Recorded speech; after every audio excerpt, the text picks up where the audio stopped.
God and Other Delicacies has a weekly newsletter. If you'd like to subscribe, email me at godsdelicateshow@gmail.com and I'll put you on the list.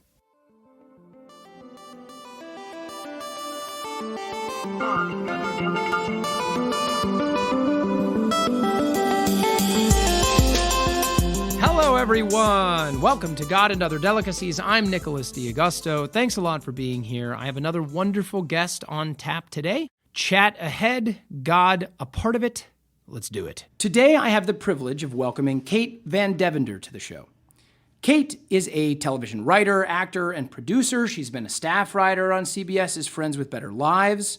She created and executive produced a YouTube comedy series called Part-Timers, and she created, directed, and starred in an award-winning web series called The Actor Diaries, among other credits. She is also the founder of Sandplay LA, a system inspired by Sandplay therapy that she utilizes to help creative professionals manifest their work and break through creative blocks. Basically, I'm glad I've got an hour because she has a lot to talk about. Welcome to the show, Kate. Thank you so much. Yeah, it's great to have you. Thank you. Likewise. We were chatting a little bit before we actually started the show that we have known each other for a long time. You met me in a gaggle of Nicks. There were so many Nicks. So many Nicks. At that Nick one party. Massou, for those of you who are listeners to the show, Nick Massou was just on the show, and Nick mentioned Kate. And so whenever somebody does that on the show, I like to bring them on instantly. One, because I think it's fun that I can string together, shows close in proximity to when somebody's like, it's almost like, like Candyman. You say Candyman enough times and the person appears. It's not quite going to end in such like a horrific place, but at least I hope not. We never know. You never know with religion. No, so it's really fun to have you on to get to kind of expand on some of the things that Nick was talking about that he found was really inspirational in some of his work with you. And then, of course, I don't know anything about you, but we were talking about how we have many mutual friends that go back to a certain point, but that Kate and I have never really hung out together. So in some ways I know Kate, but in some ways I don't. So I'm excited to have you here. And then also, something I wanted to mention is you're really good friends with Amy Peterson. Mm-hmm. I just had Amy Peterson's father on last week. Did you know this? So cool. I had Ronald Peterson came on and was just an absolute gem. I mean, this guy is a voracious reader and just like his historical knowledge was awesome. We totally geeked out on history knowledge. Oh, Ron's great. And then also something I saw is that you studied trapeze. I do. I've taken trapeze lessons. A lot of trapeze. Do you I love still trapeze. Do it? Yes, I do. So you're doing the trapeze stuff on Santa Monica Pier? Yes, and I love it. I can't get enough of it. So when I'm there, looking at those people, flying through the air around up there, sometimes that's me. That's you. Yeah, that's amazing. It's so fun. Okay, so why? How did that happen? What's your background? I used to live in New York City, and they also had a trapeze school. It was not over the beautiful ocean on Santa Monica Pier. It was over the highway. Right. Yeah. That's both of them will kill you, but yes. One you would die in a more blissful Correct. vision. Yeah. And I just thought it looked really scary, and that appealed to me. So You were doing it over the highway. I did it over the highway. Wow. Yeah, and the first lesson, lesson, there's obviously a huge net, but you yes, fall and into, you're strapped into, you have ropes on you and stuff. There's no way you're going to die. When you fall on the ropes, do you hit the net? You hit the net. Okay. Yeah. So you get the feeling of like, holy crap, I'm now falling, and you hit the net, and you're like, wow, I'm laying on a net above the highway. Yeah. It's like they make your body safe, but your mind doesn't know that. Sure. So it feels like a free fall. Absolutely. Yeah. You get all the adrenaline, and the primal brain comes up and totally wants to survive like and all that stuff. It's like those moments where you're like in one of those hotels that have a glass floor or something, and you're 30 floors up, and you're standing there, and you know that they wouldn't allow you to do this if they thought the floor would fall out. Yes. But it's insane. Like you're not supposed to be doing that. Yes. That's so wild. I love it. There's so many good things about it. It's like grace under fear. The best thing I love is they teach you tricks. And so, and sometimes those tricks involve, like letting go of your trapeze bar and grabbing the one across from you that may or may not have somebody on it who's catching you. Wow. And the trick fails unless you are completely present. So if you anticipate or if you hesitate, you're done. You're in the net.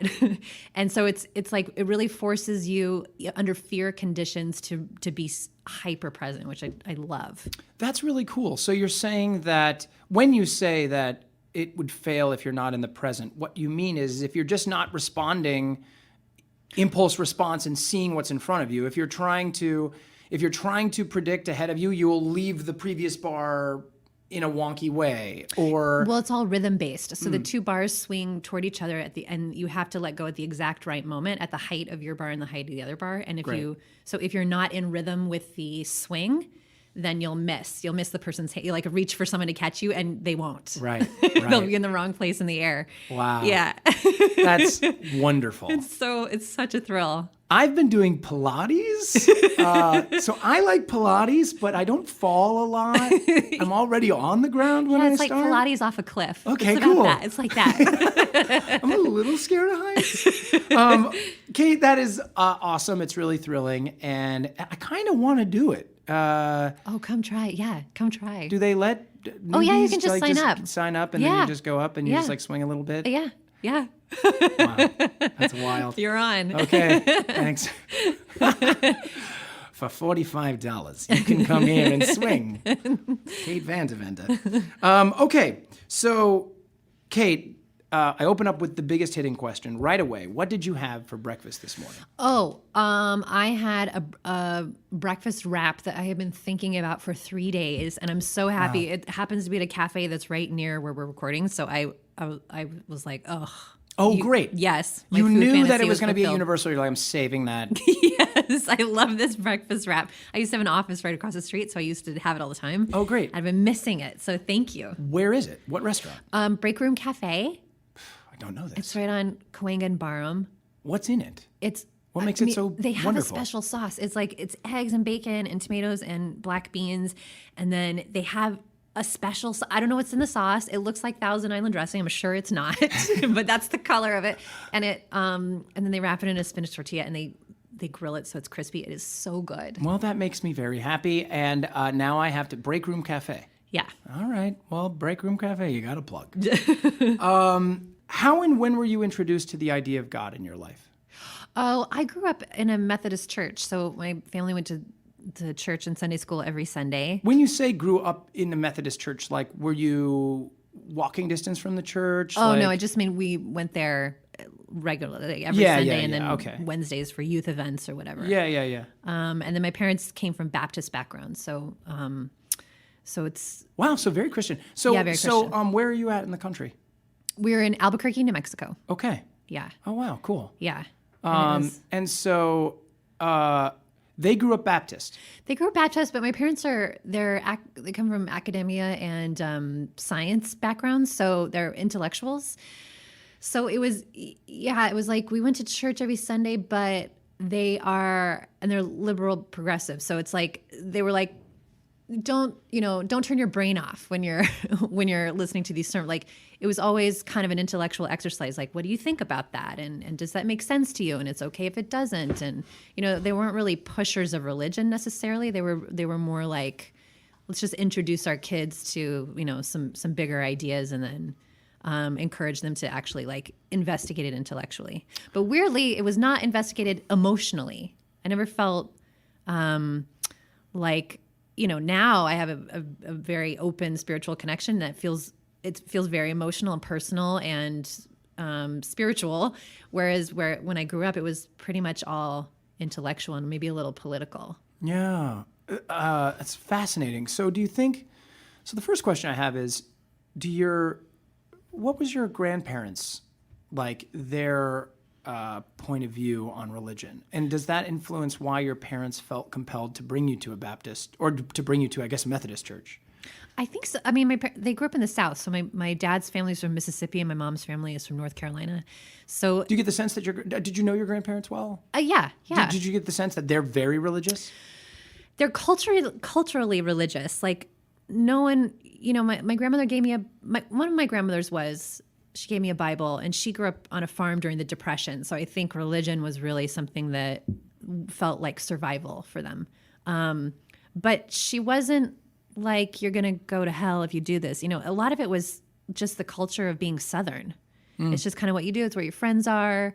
It's kind of the point of view you all share. And the big part is the values you hold, just kindness to others and a belief that there's something beyond life. Although when my very religious grandmother died, she told us she was, went a little senile, and she was like, I don't think there's anything after this. I think that was all I am just going into the void. She said that like on her deathbed? Yeah. And she was in the hospital, or was she at home? She was in hospice. Yeah, she was about to die. And you're all hanging around. How many people are in the room? My dad was there. So I just heard about it secondhand. Oh, you heard about it secondhand. Yeah. So your dad is like, hey, so by the way, Mom it's all a ruse. had some real stuff to drop right before she went. Yeah. He's like, so here's the deal. Like, was it like, is the phone call like, so Grandma's gone, and here were her parting words? God does not exist. Is that what the phone call was? No. He told us a lot later. But it was, so it was Grandma's gone, funeral, all that stuff. And then like a month or two later at Christmas or something, you're like, okay, so here's something I need to tell you about Grandma. By the way, these were her final words. Yeah, by the way, I don't think thoughts. she ever believed all that stuff. She just kind of was being a good Christian by promoting it. Isn't that such a fascinating conundrum? Yes. So I think my parents didn't really buy in either. Right. Well, fully. So it seems like this is a theme then. So so it's almost, so do you get a sense then that, so your dad seemed surprised by his mother's point of view. And delighted. So not because he has an agenda for anti-religious agenda. He doesn't. He still goes to church, but just delighted that she found her truth. Wow. But then, what do you think your parents got out of being at church? Community. Yeah. I think community. And for them, it really is an intellectual exploration, like just the history of the Bible. When they teach their Sunday school lessons, they teach it from the point of view of what the beliefs were at that time that that Bible passage was written, which is a totally different interpretation of how you read it in modern day. And so they were like, oh, historically, this group of people was under oppression from the Roman, they'll like really go into it so you can understand, like, this is why this was written. This is what that means to those people at that time. And then that's what the lesson is. It's not like a literal interpretation now, it's a historical one. Is your sense of this Methodist church that it is, I don't know a lot about Methodist in particular. Is it known to be a progressive and liberal offshoot of a certain denomination of Christianity? Is it known as that, or is it kind of like any church anywhere, like this one happens to be liberal and progressive? Or would you even consider it? No, it's a real mix. Like, right now there's a big split in the Methodist church over homosexuality. Right. So yeah, this is actually great. Somebody else mentioned this to me actually. Matt Hayes, who came on the show, was raised Southern Baptist, and he is a gay man, and he came to understand his homosexuality at a very young age, and for those of you who have listened, he thought that the preacher would preach often about gay people. God sent AIDS to kill gay people, and that he at a young age, like at the age of 9, thought he was going to die. Oh my God! Oh my God! Isn't that insane? And so that breaks my heart. They asked what he wanted to be when he grew up, and he was like, "I'm not growing up.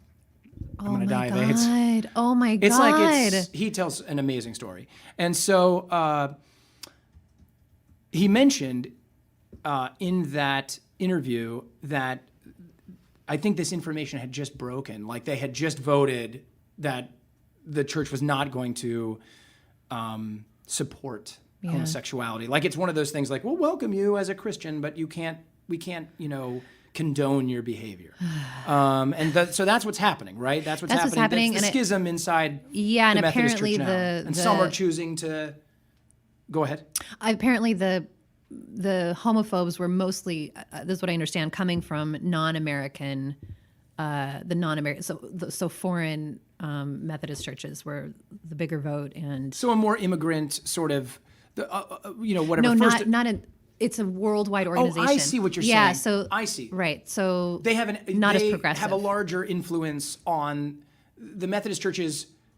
The International Methodist Church. Yeah. Is a stronger force than the American Methodist Church. And I think most of the Americans were pro gay, and then I think the International flipped the other way, so it all tilted. So, do you feel like were you raised with prayer in your house? Yeah, we prayed. I mean, we prayed at every meal or every dinner, but honestly, I really wasn't that into it. Yeah. And I kind of signed off when I was about 12 from organized religion. There were a number of things, like we had a new minister come in, I remember, who was homophobic and preaching about it. And my parents left the church in protest, and along with a bunch of other people. So that had happened. But there was one thing that happened. We had these 2 youth ministers who one Wednesday evening pulled us all in, all the preteens and teens, and pulled us all in for a sex talk. And like a million, we're all like, oh, red flag, like, they're definitely not going to tell us the things we actually want to know about sex, right? We're just going to learn stuff we don't want to know. So they used to tell me to exercise more. Oh my God. And then you'll have less desire. Yeah, right. The non-helpful stuff. Thanks, priest. But it was a husband and wife team, and they wanted to, give their testament to their own personal story and try to share and open the discussion, right? So you're already uncomfortable. That's exactly how we all felt in this moment. I just can't wait. I continue, please. Whatever you tell me is going to be fantastic. Okay, so it's like 20 of us in a circle sitting on the floor. What time of the? So this is in the middle of the day? No, this is a nighttime Wednesday thing? night, which is like youth night. Youth night. Yeah. Okay, so Wednesday night was your youth night stuff. That was the kids, the teenagers, or the young. Teens, your age group gets together. Yeah, we'll play games and have cookies and punch and just like. And it's a sort of Christian environment, and in a way to healthy getting together. Yeah, we'll under the guidance service of stuff, maybe. God. Yeah. And then Sundays with the family. That's right. Okay. That's so right. then you have this couple comes in to talk to the young ones about Dara sex. and Steve. What was the Dara and Steve. Dara and Steve. They were husband and wife couple. Okay. Dara explains that although she was a virgin when they got married, Steve was not. I remember hearing a story like this actually when I was growing up. So so she's going to here we go. So. And Steve is totally quiet. He's like, he's kind of looking a little bit ashamed, but in retrospect, I'm like, I bet he's like really glad he got a little, action. For sure he was. Right? He feels bad that and then her job is to sell that she's super happy about only him. 100%. Yeah. Right. So then she says, this is the main message I want to give to you all tonight, which is, a girl's virginity is the best gift you could ever give to your husband. Wow. Yeah. And I remember thinking I was 12, I was 13 at the time, and I was like, I get what you're saying, that it's a really sacred thing, and I can get my head around it being a really precious gift, but what happens when it's over? Are you worthless? Right.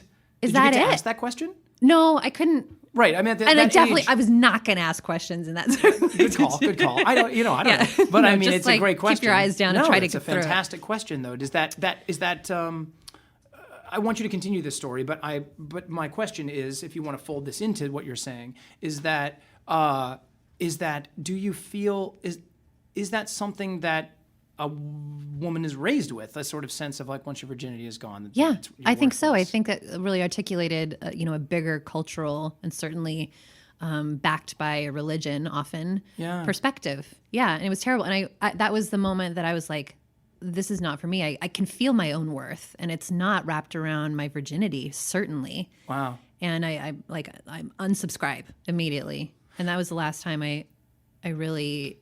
that was the last moment that I had any trust for organized religion, I would say. How much longer did you have to kind of go through the motions? Oh, through high school. Wow. And then I went to church a little bit when I was in college, and then I joined Buddhism for a couple of years, many years later. And that didn't take for other reasons. Well, I want to hear more about that after the break. So this is, because I imagine what's funny about the phrase joining Buddhism is I get this idea that you joined a caravan and you just caravanned with Buddhists around the country, and you're like, felt like that. God, I joined this Buddhism caravan. That wasn't good for a few reasons. It's like a band that you were we traveled with Grateful Dead for a while, and that was fun for a while. Had to pull out. Okay, so we're back with Kate after the break.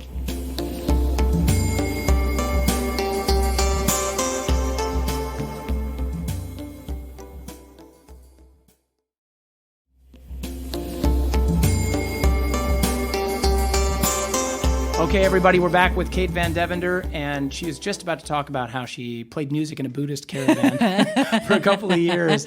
They spent a lot of time in Wyoming for some reason. So, so my question, I do want to know about that, but there's some kind of more sort of formative stuff I really kind of want to dig into, if you don't mind. We still have time.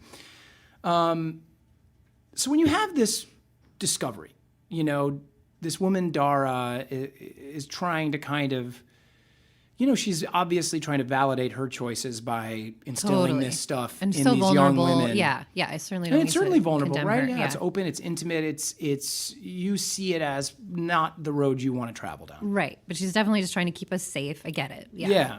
But I understand why, and it is a big turning off point for you. And it seems like it's a kind of lightning bolt kind of moment for you, like almost. I don't know if it took you days to formulate this as a young woman, but it almost seems like it was a kind of eureka moment for you, like in the room you're experiencing, this is not a direction I want to travel down. Yeah. And are you able to bring that information home to your family? Are you able to talk to your parents about it? Because this is something that I want to learn more about, is the tension between your parents' openness, but their also desire that they still participate in going to church today. I find it really fascinating, all kinds of forms of worship and ritual. I find these fascinating in their own way too. Parents that want to encourage an openness, a free thought. They don't seem threatened by a child that wants to say, hey, this is not for me, but at the same time, they're like kind of agreeing with you maybe, or they're encouraging you to be free thinking. It's almost like they're trying to tell you to leave the church, but they don't want to leave it themselves. I find it fascinating. Like, that seems like an interesting tension. Well, we definitely had to go. I mean, it wasn't a choice to not go. So, but it was, they weren't going to force us to believe something. But I guess I wasn't able to talk to them. First of all, I didn't want to talk to my parents about sex. So that conversation never came up. To this day, they don't know that happened. Right. But do they still think you're Dara? Are you Dara? Is this like Fight Club, right? Okay, but go on. My parents are intellectually open, but not emotionally open. Right. This is something you referenced. Okay, what does that mean? It just, in context with the church, we sing these hymns, and the hymns are all about like love and connection and my soul sings and feels the glory of God, and really huge emotions, like huge feelings and concepts behind that. But the context that I had with my parents was this very hyper intellectual space. So it was analysis, and those are opposites.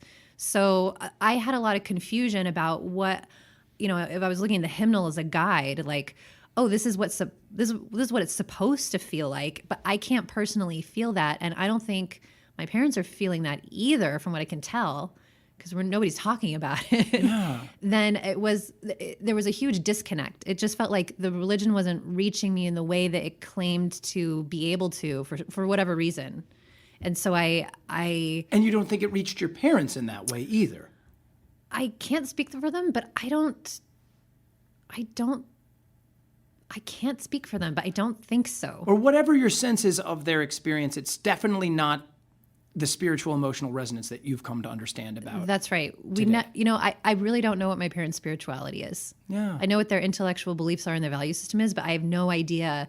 Maybe on their deathbeds they'll be like, here's what I really think about God. That's kind of how we roll. We just don't know. Yeah. We don't ask each other. I love you, and I wish I could have had those hours back. Bye. Thanks, Dad. Mom? It's really fascinating. So why do you think it's an important ritual for your parents? I think they love the community. I think they really do like to be pushed beyond themselves. So just to grapple with concepts that are, have been passed down through time and are really big in terms of interfacing with the mystery.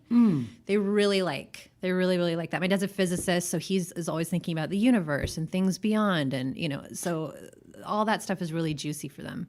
And they're leaders in their community, so they have a strong identity there. And so that's cool. It's almost like a check and balance thing or something. He's in such kind of analytical physicist headspace. Going there takes him out of that as best he can. he sits around a bunch of people singing. He's like, oh yeah, this is what it's like to be human over here. Yeah. I don't live with this in my day to day, but this sort of reminds me that, this is what the culture is doing. And Yeah. I don't know. I'm just trying to kind of grapple with what that means. And I think there's value in that. I mean, because I also am, in a process of learning, what does it mean? What are the ways that I can, what are the many ways we can raise a child, right? I have a child, and I talk about that on the show, and my wife and I discuss these things, and we try to ask ourselves, if you have these thoughts about the church, how do you explain, and here you have a child that, like you, it doesn't seem like you're resentful of what your parents brought you up with, but at the same time, here you spent many years under sort of a guiding force that you tried to take seriously but couldn't at a certain point. Right. It interests me that, when parents kind of understand the conundrum, maybe the inherent hypocrisy in some of the things that they believe, that they don't really believe some things, they celebrate a grandmother's sort of dying, like shedding of a certain thought, and yet you're still in the pattern of that religious rituality. I think it's the interesting tension of what it's like to be human. Honestly, I think it's one of the fascinating discussions. And so did you find that at that moment you began trying to replace something in your life? Oh yeah, for sure. I mean, so this is the Buddhist thing. It starts there next. I'm sorry, I cut you off. Oh yeah, no. I think, I was going to say, I think probably my parents took us to church to try to instill something that they couldn't themselves. So religion at its best will give you a structure by which you can investigate connection, like connection to yourself, connection to something bigger than yourself, connection to each other. And they didn't have the language or capacity to necessarily teach or nurture that in those ways. So I think we went to a community where they were hoping that would be available, which it wasn't for me, but I understood the construct of it. But yeah, I've actually always been a really deeply spiritual person. I think that's why it was so confusing, because I have an innate sense of what religion is trying to do, and I just couldn't. I was like, oh, this is not being done correctly. Do you have siblings? This doesn't work. I have an older sister and a younger brother. Okay. Do either of them?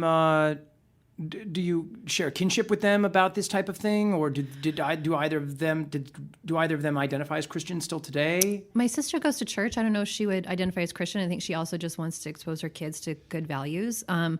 But my brother is a quantum physicist, so he doesn't go to church, but he does think about consciousness and at the quantum level too. It gets really interesting. Oh, sure. Yeah, that's fascinating stuff. Yes. So, and my dad is doing experiments on consciousness as well. Oh, wow. Cool. Yeah, it's really cool.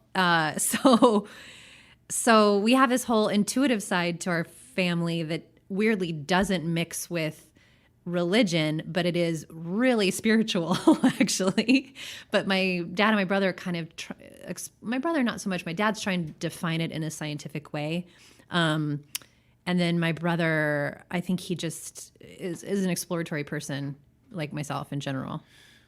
Do you feel like your path into your spiritual pursuit is just another shade of what your family is, or do you feel kind of that you're doing it in a different way than the way that they do it? Do you feel sort of different from them in your spiritual emotional path, or do you feel like that you have like sort of because you talk about the emotion and analytical divide, and it feels like maybe what you're saying is that you're a bit more emotional than I'm way your more family emotional. I'm way more emotional, which everyone would agree with. Okay. So everyone in the family's like, yeah. Kate's it's that girl. Kate's the emotional one. Yeah. Or just the expressive one. My sister's also very emotional, but she doesn't like it. And I'm like, oh, I'm an actor. I love it. Yeah. Good. Okay. Let's feel everything and then tell a story about it. That's, yes. Okay.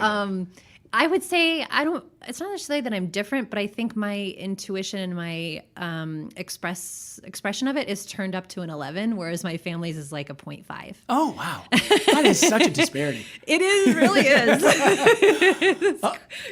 So where do you, so you're coming out of this, so this is your major first filter and framework, right? You're following the analytical path. Clearly you're, an intelligent person that can access an analytical side,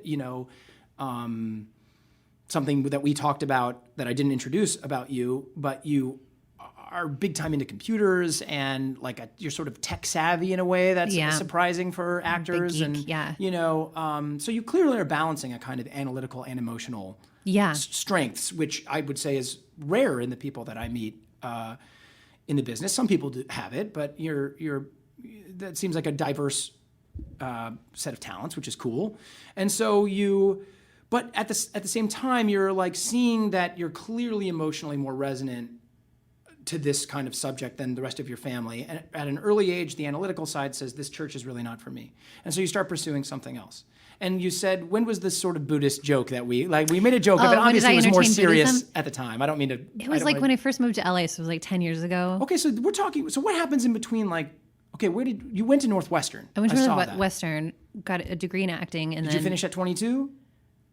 Did you graduate at 22? Oh yeah, normal course. Graduate, or? Yeah, exactly. Okay. So between 12 and 22, 20, like it's kind of just you're just sort of growing and getting through these stages. You're going through the rituals. You're leaving the church when you can finally leave the house. This kind of stuff. Yeah. College, you're exploring different ideas, and you hit on Buddhism for a while. Later, when I moved to LA. By the end of college, you moved to LA or no? No, I moved to New York for 10 years. Did I miss that at some point? My God, you were in New York for 10 years. Yeah, or 8 years. Okay. And then I moved here after that, And in New York, are you pursuing this stuff there, or is it kind of latent? New York, I went to New York. I did it. I didn't go consistently, but there was this amazing church, Riverside Church. It's very famous. It's the only authentically interracial church I've ever been to. Wow. It's huge. It's in like a gorgeous kind of. It looks like a cathedral. It's just this huge space, and it's such a relief to be in an actually diverse crowd, especially, since my heritage is coming from a very white Southern churches who are like preaching values of kindness and meanwhile instilling racism, through the generations. So it's like, it was such a relief to be there. And the sermons, my God, they were like college professor. I mean, they were riveting. I loved it. So I went there for a while. Cool. But that's the only time I really pursued anything in New York. And then I was just too stressed to do anything else. And then when I came to LA, and you followed like your writing and all that to Hollywood. Yeah, exactly. Okay. So I came here, became a writer, and then a few years down the line, there were a lot of people in the entertainment industry who was part of this Buddhist, this very not Zen Buddhists. There was this other sect of Buddhism. Grateful Dead Buddhism. I'm aware. Keep going. The vibe was kind of like they were. What I liked about it was they were unabashedly. They were really active. First of all, it wasn't like meditating on a mountain. They were super active. They were outrageously positive. They were like really. What does it mean to be active? Like when you say like active, it's like they were out partying a bunch. I always thought of Buddhism as kind of passive, just like you accept everything. It's all part of the same cycle. It's light and darker. Non-action is action sort of stuff. Yeah. And a lot of meditation. This was not like that. They were like, there is darkness in the world and we're going to overpower it with light, Oh, wow. Okay. So they were activists. They were activists. Okay. Yeah. And the whole practice was about kind of like attacking with groups. You would go to somebody's house and you would chant. There was like a whole we had little booklets of what you were chanting. It was not in English, and it was in Sanskrit. You're a bunch of Americans chanting like. It was weird. I think you're the text chanting was, in Cantonese or something like that. I feel like it was Sanskrit, but it had come in through a Japanese translation. So I think the actual thing we were chanting was like the Japanese pronunciation of a Sanskrit language. It was very phenomenal. Yeah. So I'm sorry, I don't mean to make I think fun. That's right. I'm only having fun because you're allowing me to have fun. Of course. Because these things are important. You were taking it seriously at the time. You were trying, like you were enjoying. You were getting some real value out of the community of this. There's clearly positivity. Yeah, and I was depressed. I wanted to feel good. I was interested. The chanting is actually quite interesting, right? It's a sound vibration that you work through your body, and when you're in a group, it becomes very powerful. So I was interested in the physicality of that. Yes. Yeah, but no, there's beautiful harmony in singing together, and multiple guests of mine have talked about that, and I agree. When you're singing, the chanting was great. Yeah, cool. But they were. I really like the dark. You dig the dark. What does that mean? I like darkness. I think. They were really reluctant to, like, if you were in a place of despair, there was a big push to just like, well, get out of there. That's not what life is about. And for me, I'm like, I need to sit there for a while because that's where the good stuff is. Like those are where your blocks are to your deepest pain, and your deepest pain are wounds that need to be healed. And once you heal those, you're unstoppable. Like I need to really work on, I need support so I can go down those black holes safely and not, blow into obliteration and have somebody have their eye on me so that there's a path out. And these people were not that way. They were like, we're not about that at all. We don't want to entertain they were afraid of the dark. Yeah. Yeah. And the dark for me is so rich. It's just like, it's a womb space. It's not like it can be terrifying, but to me, that's like where I found my biggest gifts. So I'm like never going to dismiss that for 1 second. So I had to leave. Oh, that's lovely. Yeah. I think that's really resonant. So you articulate that and leave. Yeah. And they're obviously afraid for you. They're terrified. Every time something they good chant happens you out the to door. me. No, I still have some friends in there, and every time something good happens to me, they're like, "Oh, that's because you chanted for those 2 years. That's why that happened to you." Are you kidding me? Like, but probably not. Yeah. Could also be because I was. I don't doing like this being other thing. claimed. Yeah, I don't like being claimed. No, and wonderful. Yeah. I can't say that any better. So. But great, a moment of learning for you, right? Yeah. You realize that you're finding that Dara pursues you in Buddhism as well as... She's everywhere. She's everywhere. Dara, follow me everywhere. Hashtag Dara is everywhere is the new hashtag handle for I'm writing it down. If only there was a video recording. I did write it down. I doubt I'll ever write it anywhere else, but it was really funny. So where do you go after that? Is there a sadness as you articulate that you dig the dark? You're like, no, here's the thing. I want to learn more about myself, and they're not allowing me. They're not going to help me comfortably go into myself here. I need to find a new environment. Yeah. You articulated that you referenced that you were experiencing depression. Did you have a sort of like boomerang effect where you left and you're like, glad you're leaving, but you don't know where to be? Or are you? No, or at that point, sure. are you like, no? That's now you've articulated a direction for yourself. Yeah, when the direction was, I'm going to go down that black hole. So I would say like, my life was good, but it wasn't great at the time.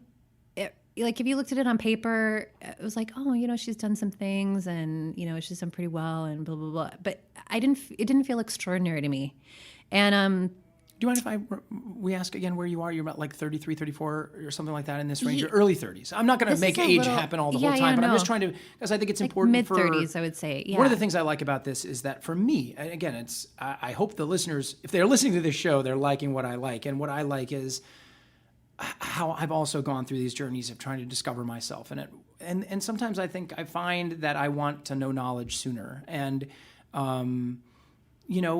knowledge takes time and it takes experience. And so here you are in your 30s, finally kind of coming to yourself. Yeah. And I don't mean to derail you, but that's why I asked the question. Yeah. No, it was absolutely one of those moments. Is mid-30s. And I had met the man I thought I was going to marry. Wow, okay. I don't know anything about this story. And then it didn't work. I realized at some point it wasn't going to work out. Okay. One reason was because he was really uncomfortable with my spirituality. He'd grown up Jesuit, and he had any kind of spiritual path really scared him. So he was just like, I don't want to know anything you're doing or thinking or exploring. So he had left Christianity and didn't want to talk about religion anymore? Yeah. Okay. Yeah. I grew up Jesuit. As well. Okay. So it's interesting that, look, everybody has a different reaction. Everybody has a different reaction. But his point is, I've had enough. I don't want to hear about religion in general or spirituality in general. Which I still don't know today. It didn't feel safe for him, and he had closed that door for himself, and it really scared him to even be next to someone who was open. Wow. So after a while, I was like, actually, that's a really big part of me. It's a really big part of me. And I was doing things like exploring meditation groups and ayahuasca circles. And I was really going into it, and I couldn't tell him any of the revelations I was having or, like really intense experiences. And so I realized it was not going to work out. Stuff. So he wants that entirely shut off, and it's a big part of you. That's right. So I realized that relationship was not going to work out. So we broke up. It was a lovely breakup. It was lovely. It was really like we took all the pictures out of our frames together, and he like helped me find a new place and helped me move. I mean, it was lovely. We really, really appreciated each other. But it broke my heart, especially because I broke up with him in my mid-30s, and so in my mind, it was like, oh, this was the person I was going to have kids with, and I don't know if someone will come along before it's too late for me. So I was shattered. I was really shattered, not just with the breakup with him, but with the idea of having a family. Right. And I fell into a deep depression, and I started to look around my life and look at like, well, what else is not working? Like, what else looks like it's working, but it's not working? And there were lots of things, like my relationship with my best friend, Amy. I realized I don't know how to support her well. I need to reevaluate that. I'm not a good friend to her, actually. And yeah, and we're still working on that. And my parents, I basically was like, this family dynamic doesn't work for me anymore. I need to kind of disown you guys for a while and go find another way. I mean, I was like breaking up with my parents, breaking up with my best friend, breaking up with my fiance. I moved out of his house, so I didn't have a home. I just like took down all the pillars of my life that weren't quite working, even though I didn't know why. Wow. And I went really deep in. I became suicidal. I just had suicide. Like I would go visit gun stores because the only thing I could think was like, you know what would feel so good right now is just like a pistol to my face, like just the cold steel. I was like, oh, and because I didn't want to die. I was in so much pain, just so much psychic pain. And I just wanted relief, and death started to feel like a relief. However, I would have killed myself if I thought it would work. But I was like, what if I come back as something else, only I don't have all these wonderful people around me and all the tools and all my intelligence? Like, what if I'm in a totally different package and I can't work through it? You know, like then I'd be so pissed. I love it. So you had like a sort of reincarnation experience in an ayahuasca, journey. And that you were like, maybe that was the answer, and I will be destroying my ability to like pursue that. Is that kind of what you're referencing here? When you say come back, you're talking about reincarnation. Yeah. I was like, we don't know exactly how it works. I mean, I have some idea and I have some beliefs for sure, but it's a gamble, right? So like, what if I kill myself and I'm still in pain? What if my soul exists? I just don't have a body and I don't have all the physical tools around me to help me out of this pain, and I still have this problem. I wasn't sure suicide was going to solve thought it. process. I mean, it's like it's the only thing that kept me alive. I would have done it. I would have just been like, first of all, because I was not into suffering. It's god dang, it's so great to bring people on this fucking show. So first of all, your strength of self and your comfort with the ability to talk about these things is really impressive. So thank you very much for sharing. Because that's a super vulnerable. I mean, it doesn't seem vulnerable anymore because you clearly have power over it, but it's intimate what you're sharing, and I really appreciate that. But it's very impressive because clearly you're not. This is something you're able to talk about as an experience that you can share, and maybe others will. I imagine other people will experience this. I certainly have experienced depression, and I, although not having gone as far as you did to, actually looking at weapons, I understand. I think many people understand those thoughts of that psychic dissonance and where it can take you. So very impressive. But also, I've never heard the idea that you actually saw like the repercussion of death as being like a threat to stay alive. It was a trap. I was so pissed. It was super interesting. I was so pissed.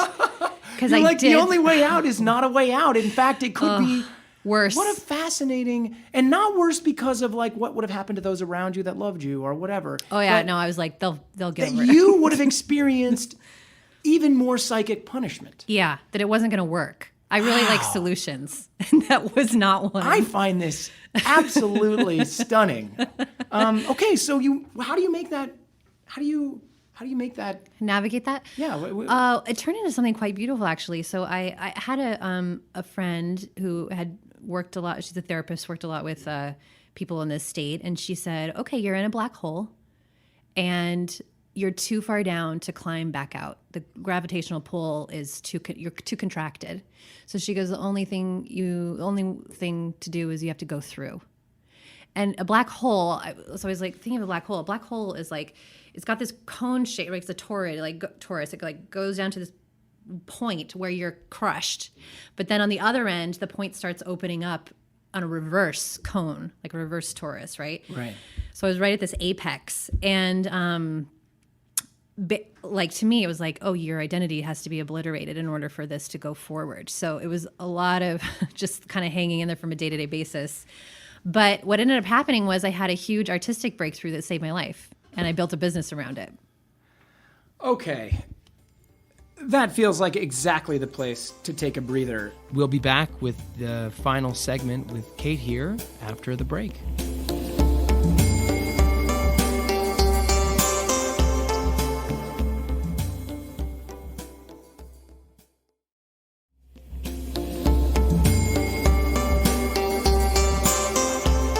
All right, we're back with the final segment of our show.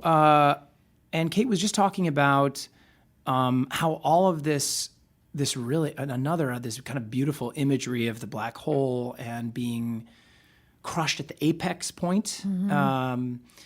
I've always thought about black holes as often talked about as wormholes. I've never thought about it that you actually have to be crushed out of existence to appear on the other side of the wormhole. You know, like it's not quite a wormhole. It's not even fair to say it's like a trash compactor. It's like an absolute obliteration of everything, and then somehow the cells reorganized on the opposite side, I guess. And I mean, so I don't you're know about if that's the technical physics around it, but it's the most contracted place. You know, Yes. it's just so contracted upon you, in and on yourself. Yeah. So you enter that point with the help, with the guiding force of this therapist now. This therapist It helps. was not my therapist, it was a friend. it was a friend. I told a bunch of people, I was like, hey, I'm suicidal. I'm visiting gun stores. Just know that. Just keep your eye on me. Yeah. Right? Like, I'm working through it. I don't really want to die, so just keep checking in because I'm in a dark place. So they did. So I had a few people I really trusted who knew. And that helped. Do you lean on this person consistently, this friend, to help guide you through, or does she just sort of? Is it a she? It's she. It's not one friend. There were like 3 or 4. And they sort of say, "Hey, we're here for you, but it's time for you to go through." They'd all been through their own black holes. Wow. So they had maps, Wow. and they were like, Okay. we got it." Where does the map take you? Right. They were like, this is, we know what this is. We understand. They knew what to do, and now I know what to do for somebody else. Like, Right. Oh, I'm sorry. No. Where does the map take you? Where do you go? Oh, okay. So I started to, like, with this image of a black hole, I started to think, I was so miserable, and I just gotten off this show that was just a writing job that was typical in that it was really miserable. It was a writing room, and I don't know if you've met writers when they come out of a room, but it looks like they've just like endured a war. Like, it's just not a fun place to be. Most experiences on shows that I've had, I would say that oftentimes there's a lot of agony about the experience. Agony, that's right. A lot of suffering. And I was at this really low point, with everything else. And it felt like my cup was full of despair. Like, I just couldn't, literally, if I took one more drop of any kind of suffering coming from anywhere, a relationship or a job or my creative life, I was going to kill myself. Like, that was it. So I kind of said to the universe, I will not suffer anymore. I will not do it. I will sit here and not do a thing unless it is in total pleasure. That's my demand. And so I was supposed to be working on a sample to go get another writing job. And when I sat down to write a script, it was awful because, like a lot of writers, I love storytelling and I hate the writing process. It's like, sitting in front of a blank page, listening to all your demons come up. It's horrifying. Mm-hmm. It's basically the writer's room, but in your head, because that's how we've all been mentored to write. So I sat down to write. I was suffering from minute one, and I was like, oh, I'm not going to do that. I will give up my entire writing career if it means that I am suffering. I won't do it. And so I started to realize I need a way to write that does not involve suffering, that does not involve 1 ounce of suffering.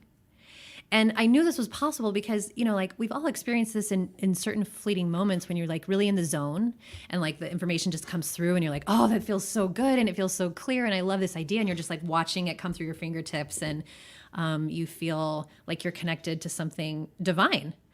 And it's usually like really incremental. It doesn't last long. You never know when it's going to come. It feels like lightning strikes, so no one can control it.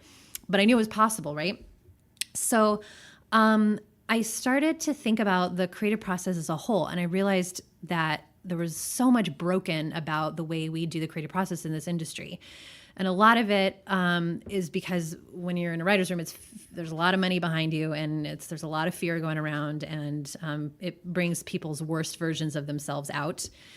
But not to please don't. I don't want to derail too much, but something that I found interesting as I learned more about this, as I grew closer to like my experience on Trial and Error. All the writers there had a very positive experience. It's one of the rare experiences. I'm so happy to hear that. Yeah, they did. But I learned a lot through that by having connection to them. Is that I don't think I knew for a long time that writers suffered that same fear of losing a job that actors do. It's almost exactly the same. It's a different. There are different breeds of minds typically, but the fear of the show ending, it's very difficult to get another writing gig. It's difficult to get another acting gig. It's you're always waiting. You're never quite ahead of the game. It's very hard. That's right. And so that fear of losing out, the fear of losing the job and being cut out or being fired or being replaced, whatever that is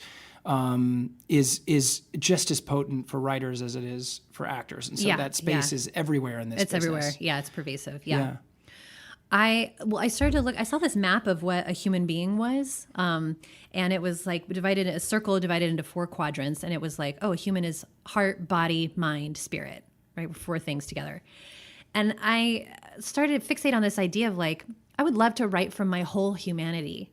And I was looking at, according to this chart, how a writer's room operates. And it's like, well, we're not in our hearts because we're terrified. We're shut out from the fear of being fired or failing. We're not in our bodies because we're sitting in a chair eating junk food. So we're like dissociated from our physicality somehow. Some people are connected to their muses, which I would say is a spiritual quadrant, but it's rare. It's like that lightning strike version, right? It's hard to maintain. And then in our minds, we're not really tapping into the most brilliant parts of our minds most of the time. Most of the time we're brainstorming or we're regenerating things, ideas we've already heard somewhere else. That's why so much on television is just like stuff you've seen before. So if you look at what the process is based on, it's not based on our whole humanity or our best humanity. It's like 1/8 of our humanity. It's completely inefficient. So I was like, I wonder if I could design a creative process that embodies the whole human. And would it work faster? And would it work better? And would it be more pleasurable? So I was asking myself, like, what do I want the creative process to feel like if I could invent it from scratch? And the answer was, I want it to feel like channeling. I don't want to write at all. I just want to sit there and have something in my psyche dictate to me something that feels totally brilliant, and I just want to write it down and turn it in. That's what I want. So I was thinking about these things over, and I was, standing in my demand to not suffer one single bit. And so I thought, all right, I need to write the script. I had a title that came to me in a dream, which is totally pleasurable. So that counted, right? And I thought, all right, what would be pleasurable? What would be fun? And what was fun was research. The title had a psychopath in it. So I was like, I love research. Like if I just read books and watch movies on psychopaths, that sounds so fun. So I started to read a lot about psychopaths. That does not sound fun to me, but you had clearly gone through an extraordinary I was really into place it. where that's like not even scary to you anymore. Just like how the psychopath mind works and what is it like to walk around the world without any empathy, because I'm so empathetic. So just, I was like, what a relief it would be to not feel everything all the time, I'm not ready for that yet, but I'm impressed that you are, okay. But go on. I stumbled across Carl Jung because he was the one who studied a lot about the shadow side of humanity. And in the process of reading Carl Jung, he was also the one who articulated that our psyches speak to us in images. That's why we dream in pictures. He did a lot of work around that. And I went a little further, and I stumbled across this method that's a Jungian method that's used for kids. It was invented by a woman named Dora Kalf, who's Swiss, in the 60s, where she realized that, doing therapy with kids is difficult because they don't have a lot of articulation skills. They can't just tell you what's going wrong with them. They're confused, So she invented this way where she built this tabletop sandbox. It's like 2 feet by 3 feet, and it's got white sand in it. And then she put like 500 little toys on a shelf, and each toy, it was like people and places and monsters and things and trees and, you know, anything that would be in a world. Mm-hmm. And she would have the kid come in and say, you know, all right, what's going on with you and your mom at home? And instead of answering verbally, the kid would go to the shelf and with that question in mind, start picking figurines, these images. And then he would put them in the box, and it usually took about 45 minutes, but the kid would make a constellation of images that would relate to each other in various ways. And it was so accurate toward the kid's experience because it was coming directly from the psyche. And what she realized was that the sandbox became an exact mirror for that kid's psyche. So I was fascinated by this modality. And I had a friend who was a child therapist who gave me a free session so I could try it out. And I just started to think, what if you could use that same modality for storytelling? What if you could ask the consciousness of your script or the consciousness of the role that you just got cast as, what it was trying, you know, what if you could ask it questions, anything you needed to know so that you could write it down. So I was like, that sounds fun, and I'm all about fun right now. So I went to childtherapytoys.com. I bought a sandbox.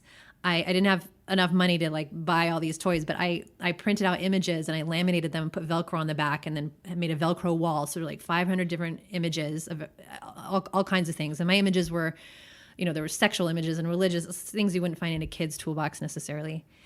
And I was like, all right, so I was looking at my chart of humanity, right? I was like, okay, I've got the body piece because this is very physical. I wanted an emotional piece, so I made a playlist of like really heartfelt music that just felt like relaxing and welcoming.